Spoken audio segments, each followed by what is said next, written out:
is that it doesn't cover majority of the economy. That's a huge problem.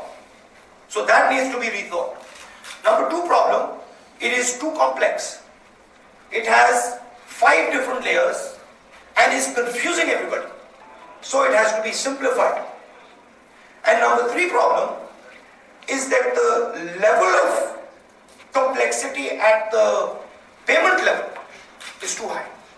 So small and medium businesses have to fill tons of forms. They are unable to bear the load. And they are actually collapsing. What will be the maximum percentage? Now this is the 28%, the 48%. I am not. What you feel? This is the limited percentage. See, I am not going to make this type of a statement. What is the judgment? I'm not Mr. Narendra Modi who just gets up and says I'm demonetizing. This stuff needs to be studied.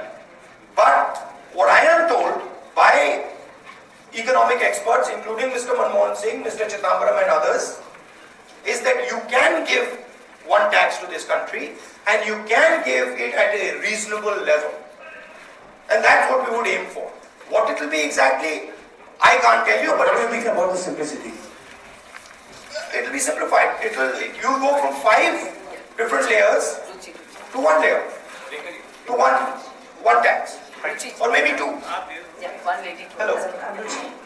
First of all the best for your election campaign. Thank you. And I've heard you, I've enjoyed hearing you.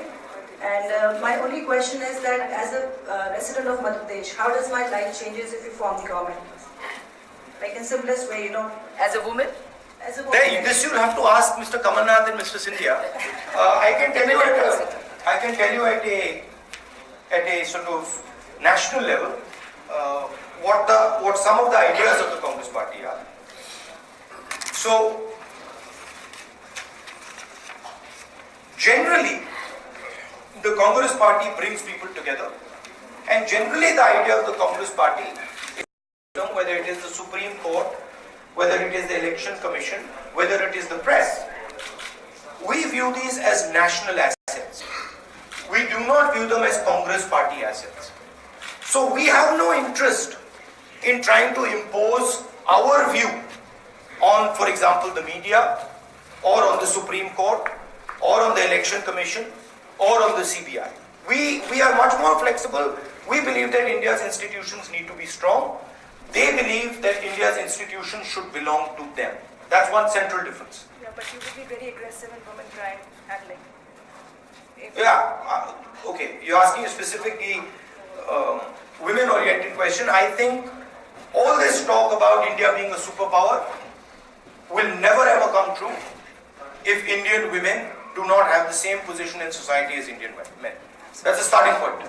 And all this talk about India becoming a superpower is hollow if Indian women are not confident of walking on the streets of our country, if Indian women are not seen at leadership levels in the political system, at leadership levels in the business system. So that's number one.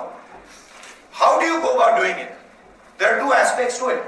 One aspect is cultural, and I'm sad to say this, the approach of most Indian men towards Indian women is not correct, is not modern, is backward looking.